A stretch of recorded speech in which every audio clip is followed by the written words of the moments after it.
Hello friends, study with निधि में आज हम मुख्य परीक्षा 2020 और 2019 के सिलेबस का कुछ पोर्शन कवर कर रहे हैं। ये थर्ड पेपर है। थर्ड पेपर में हम यूनिट फर्स्ट का कवर कर रहे हैं और इसमें मैंने आपको 3 मार्कर्स पहले ही प्रोवाइड कर चुके हैं। ये प्रमुख अंतर है फिज़िक्स के। ये आज के जो नोट्स हैं वो हिंदी वाले स्टूडेंट्स के लिए हैं। तो हम स्टार्ट करते हैं। हाँ, स्टार्ट करने से पहले एक बात और बता देती हूँ। तो 2019 का सिलेबस है वो इसमें पूरा कवर है। साथ में 2020 में जो एक्स्ट्रा टॉपिक आयोग के द्वारा जोड़े गए हैं इसमें, वो भी मैंने इसमें कवर किए हैं। तो स्टार्ट करते हैं हम। अपना पहला गुरुत्वीय त्वरण जी, स्मॉल जी से डिनोट करते हैं गुरुत्वीय त्वरण को, स्मॉल जी से। एंड जो गुरुत्वाकर्षण नियतांक कैपिटल जी से डिनोट करते हैं, इनके बीच में हमको डिफरेंस करना है। Small G and capital G के बीच में डिफरेंशिएट करना है। और ये क्वेश्चन MPPSC में आ चुका है। सो प्लीज़ स्टूडेंट्स, इसको बहुत अच्छे से तैयार कीजिएगा आप लोग। पहले तो कुछ बातें बता देती हूँ मैं आपको गुरुत्वीय त्वरण और गुरुत्वाकर्षण नियतांक के बारे में। जो गुरुत्वीय त्वरण है ना, वो क्या है और गुरुत्वाकर्षण नियतांक वो क्या है। डिफरेंस लिखने से पहले थोड़ा समझ में भी आना ज़रूरी है हमें। तो जो गुरुत्वीय त्वरण है उसे स्मॉल जी से डिनोट करते हैं। ये क्या है, एक तरह का गुरुत्व बल है। हमको पता है पृथ्वी पर एक गुरुत्व बल काम करता है। तो पृथ्वी के समीप, जैसे ये पृथ्वी, इसके समीप रखी हुई कोई भी वस्तु, उस पर एक बल कार्य करता है। पृथ्वी द्वारा आरोपित एक बल है। तो जो पृथ्वी द्वारा आरोपित बल है वस्तु में, वो एक त्वरण उत्पन्न करता है। क्या? एक्सक्लेरेशन उत्पन्न करता है, त्वरण उत्पन्न करता है। तो गुरुत्व बल के कारण ही इस त्वरण को हम क्या कहते हैं, गुरुत्वीय त्वरण कहते हैं। क्यों? क्योंकि हमको पता है पृथ्वी पर एक बल कार्य करता है जिसे गुरुत्व बल कहते हैं। और कोई भी वस्तु रखी है तो उस पर पृथ्वी द्वारा एक फोर्स डाला जाएगा और वो क्या करेगा, एक त्वरण जनरेट करेगा, एक्सलेरेशन जनरेट करेगा, त्वरण उत्पन्न करेगा। तो जो उसके वजह से गुरुत्व बल के कारण जो त्वरण उत्पन्न हो रहा है उसी को क्या बोलते हैं, हम गुरुत्वीय त्वरण कहते हैं। इसलिए इसको स्मॉल जी से डिनोट किया जाता है। और इसका मान क्या होता है, जी का मान एक निश्चित दूरी तक, जैसे ये अर्थ है तो इसके एक निश्चित दूरी तक इसकी गहराई के साथ बढ़ता है और फिर कम होता है। ठीक है, तो ये क्या था स्मॉल जी के बारे में। ऐसे ही हम थोड़ा सा कैपिटल जी, जो हमारा गुरुत्वाकर्षण नियतांक है, इसके बारे में देख लेते हैं। जैसे कि हमको पता है कि कोई 2 पिंड रखे हुए हैं। ठीक है, कोई 2 पिंड है, इनके मध्य एक क्या है, आकर्षण बल लगेगा, है ना। उस बल की गणना के लिए ही क्या कहते हैं, एक नियम प्रतिपादित किया था। किसने? न्यूटन ने। क्या नाम दिया क्या उसे? न्यूटन का सार्वत्रिक गुरुत्वाकर्षण का नियम, उसको हम जानते हैं। तो ब्रह्मांड में कोई भी जो 2 वस्तुएं हैं या एक पिंड या 2 पिंड हैं, उनके बीच में क्या एक आकर्षण बल कार्य करता है ना। एक आकर्षण बल कार्य करता है। तो यही जो बल है ना, इसको ही हम क्या, गुरुत्वाकर्षण बल नियतांक, तो कैपिटल जी से डिनोट करते हैं इसको। किससे? कैपिटल जी से। और हमारे यहाँ जो भी वस्तु है उन सभी पर ये लागू होता है। मतलब चाहे छोटा हो या बड़ा हो, चाहे खगोलीय हो, कोई भी हो, उन सभी पर ये गुरुत्वाकर्षण जो नियतांक है कैपिटल जी है, ये नियम सभी पर लागू होता है। ये क्या है, एक केंद्रीय बल है। ठीक है, सेंट्रल फोर्स है। तो हम देख लेते हैं अगर इसमें अंतर आए तो हम कैसे लिखेंगे। अब स्मॉल जी, गुरुत्व के कारण कोई पिंड स्वतंत्रता पूर्वक गिरता है। गुरुत्व के कारण कोई पिंड स्वतंत्रता पूर्वक गिरता है तो उस पिंड में उत्पन्न त्वरण गुरुत्वीय त्वरण होता है। ये था हमारा क्या, स्मॉल जी, गुरुत्वीय त्वरण के बारे में। अब कैपिटल जी को देख लेते हैं हम। एकांक दूरी पर स्थित एकांक द्रव्यमान के 2 पिंडों पर लगने वाले बल, कौन सा बल? गुरुत्वाकर्षण बल, गुरुत्वाकर्षण नियतांक कहते हैं। जो बल लगता है उसी के लिए एक हमने क्या, नियतांक ढूंढ लिया, जिसको क्या कैपिटल जी से डिनोट करते हैं। ठीक है, नेक्स्ट देखते हैं हम। इसका मान भिन्न भिन्न स्थानों पर भिन्न भिन्न होता है। किसका? स्मॉल जी का। अलग अलग जगह पे अलग अलग होगा। ये पृथ्वी पर कुछ है, कहीं और कुछ होगा। कैपिटल जी, इसका मान समस्त स्थानों पर एक समान होता है। 6.67 × 10⁻11 × 11 न्यूटन मीटर स्क्वायर या पर किलोग्राम। तो ये था क्या हमारा जी और स्मॉल जी और कैपिटल जी, मतलब गुरुत्वीय त्वरण और गुरुत्वाकर्षण नियतांक के बारे में। आगे देखते हैं इसमें जो कैपिटल जी हमारा गुरुत्वीय त्वरण है, इसका SI मात्रक क्या है? मीटर पर second, metre second square, metre into second.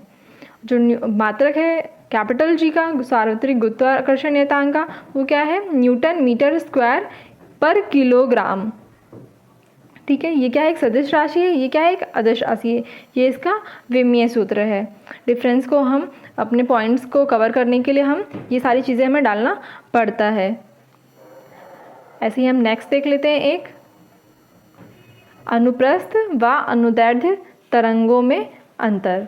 आप लोगों ने ये पहले भी पढ़ा होगा, है ना? ये भी बहुत इम्पॉर्टेंट क्वेश्चन है, हमेशा आता ही आता है, इसके बारे में हमको जानकारी होनी चाहिए। तो अनुप्रस्थ व अनुदैर्ध्य तरंगों में अंतर, और जैसे ये है तो इसमें हमको तरंगों का डायग्राम ज़रूर से ज़रूर ड्रॉ करना है, ताकि हमारा क्वेश्चन जो है उसके साथ हम एकदम सेटिस्फेक्शन मिले एग्जामिनर को, जो हमारा कॉपी चेक कर रहा है कि हाँ बच्चे को कुछ आता है। तो डायग्राम बनाना मस्ट है। डायग्राम से बहुत समझ में आता है कि अनुप्रस्थ तरंगे और अनुदैर्ध्य तरंगे क्या होती हैं। अब अनुप्रस्थ तरंगों को अगर हम देख लें, मान लीजिए ये क्या है? एक रस्सी है, इसका एक सिरा यहाँ पे बंधा हुआ है और ये दूसरी जगह यहाँ पे हाथ से हम इसको पकड़कर अगर हिलाते हैं तो इसमें ऐसे ऐसे ये वेव्स बनती हैं, है ना? उभार से बनते हैं। तो इनको क्या बोलते हैं? जो उभरा हुआ पोर्शन है उसे श्रृंग, और जो ये नीचे का पोर्शन है इसे क्या बोलते हैं? गर्त बोलते हैं। तो ये क्या किस में जिसमें भी शो रहा है वो तरंगे कौन सी कहलाएंगी? अनुप्रस्थ तरंगे कहलाएंगी। ठीक है, और ऐसे ही हम अनुदैर्ध्य तरंगों की बात कर लें तो क्या है? आपने स्प्रिंग देखी होगी, कहाँ पे देखी होगी? हीटर में। कभी कर्टेन्स जो पर्दे डलते थे वो भी पहले स्प्रिंग में डलते थे, तो वो स्प्रिंग। लेकिन अब इसमें क्या होता है? अनुदैर्ध्य तरंग कैसे होंगी ये? जब ये बहुत ही क्लोज होते हैं, एकदम घने घने। ठीक है, तो इन्हें क्या बोलते हैं हम? संपीड़न। संपीड़न मतलब कंप्रेस करना किसी चीज़ को, तो दबाना। तो ये दबी दबी होंगी तो क्या होगा? संपीड़न। और जब ये ऐसे फैली थोड़ी दूर दूर होंगी, गैप आएगा इनमें, तो क्या बोलेंगे इनको? विरलन। ठीक है, तो जब ऐसा कुछ दिखे तो हमें उसे क्या बोलेंगे हम? अनुदैर्ध्य तरंगे। और जब ऐसा कुछ दिखे हमें तो उसे क्या बोलेंगे? अनुप्रस्थ तरंगे। क्लियर हो गया, है ना? अब हम इसके कुछ पॉइंट्स देख लेते हैं जिससे हमारा जो अंतर है वो कंप्लीट हो जाए। तो अनुप्रस्थ तरंगे, ठीक है, तरंग की दिशा, गर्त, श्रृंग, ये आपको डायग्राम में बनाना है। ठीक है, ऐसे अनुदैर्ध्य तरंग में आपको बनाना है संपीड़न, विरलन और ये स्प्रिंग है हमारी। ठीक है, पहला पॉइंट, माध्यम के कण तरंग के संचरण की दिशा के लंबवत मूल स्थितियों में कंपन करते हैं। माध्यम के कण तरंग के संचरण की दिशा के लंबवत मूल स्थितियों में कंपन करते हैं। अनुदैर्ध्य तरंगों में बात करें अगर, तो माध्यम के जो कण हैं वो तरंग के संचरण की मूल दिशा में ही कंपन करते हैं। मूल दिशा में ही कंपन करते हैं। डिफरेंस समझिए, यहाँ पे उसी डायरेक्शन में ही कंपन करते हैं और इसमें दिशा के लंबवत मूल स्थितियों में कंपन करते हैं। नेक्स्ट पॉइंट, तरंग जो है वो श्रृंग और गर्त के रूप में चलती हैं। अब ये मैंने बताया रस्सी है, आप उसको करेंगे ऐसे से हिलेगी वो, तो कैसे जो ये चल रही है तरंग वो कैसे चल रही है? श्रृंग और गर्त के रूप में चल रही है। लेकिन वहीं पे अगर हम अनुदैर्ध्य तरंग की बात करें तो वो कैसे चलेगी? संपीड़न और विरलन। मतलब ऐसे ये स्प्रिंग है, ऐसे खींचती है ना, छोड़ दो उसको तो वापस खींचती है, फिर जाती है, तो ये कैसे चलेगी? संपीड़न और विरलन के रूप में। आगे देखते हैं नेक्स्ट पॉइंट, केवल ठोसों या द्रवों की सतह पर ही चलती है। कौन? जो हमारी अनुप्रस्थ तरंगे हैं वो हमारी अनुप्रस्थ तरंगे हैं वो सिर्फ किस में चलेंगी? ठोस, है ना, सिर्फ ठोसों या द्रवों में चलेगी। और जो हमारी अनुदैर्ध्य तरंगे हैं वो ठोस, द्रव और गैस तीनों माध्यमों में संचरित होंगी। किसमें? तीनों माध्यमों में संचरित होगी। अनुप्रस्थ तरंगों में विस्थापन समय वक्र तरंग का वास्तविक चित्र प्रस्तुत करता है। अनुप्रस्थ तरंगों में विस्थापन समय वक्र तरंग का वास्तविक चित्र प्रस्तुत करता है। और इसमें जो अनुदैर्ध्य तरंग है उसमें क्या होता है? किसी निश्चित समय में विभिन्न बिंदुओं पर माध्यम के कणों की स्थिति प्रकट होती है। अब इसमें स्प्रिंग ऐसे होती है ना, तो विभिन्न बिंदुओं पर माध्यम के कणों की स्थिति प्रकट होती है। तो इस तरह के और भी डिफरेंसेस हैं, अबाउट 20 प्लस डिफरेंसेस है मेरे पास, तो आप लोग मेरे नोट्स ले सकते हैं। और जो भी मेरा वीडियो पहली बार देख रहे हैं तो प्लीज़ चैनल को सब्सक्राइब कर लीजिए, ताकि आपको नए वीडियोस की इन्फॉर्मेशन मिल जाए और वो आपके लिए बेनिफिशियल होगा। और होपफुली अगर आपको मेरे वीडियोस पसंद आ रहे हैं तो प्लीज़ कमेंट बॉक्स में, कमेंट सेक्शन में ज़रूर से ज़रूर बताया कीजिए कि आपको नोट्स कैसे लग रहे हैं और इनमें क्या इन्वेशन कर सकते हैं और आपकी डिमांड क्या है और आप लोगों को किस तरह के नोट्स में चेंजेस चाहिए।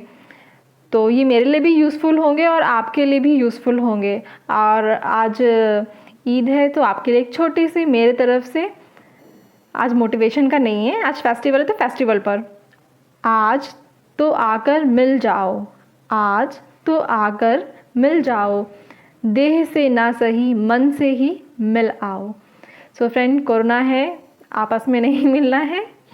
सो प्लीज़ अपने जो भी नियर एंड डियर्स हैं उनका ख्याल रखिए और उनसे बातें ज़रूर से ज़रूर करते रहिए। बाकी डिटेल्स आपको डिस्क्रिप्शन बॉक्स में मिल जाएंगी, चाहे मेरा व्हाट्सएप कॉन्टैक्ट नंबर हो या टेलीग्राम चैनल की लिंक हो या फिर आपको नोट से रिलेटेड कोई भी हो, वो सारी इन्फॉर्मेशन आपको मिल जाएगी। थैंक यू फ्रेंड्स, आज के लिए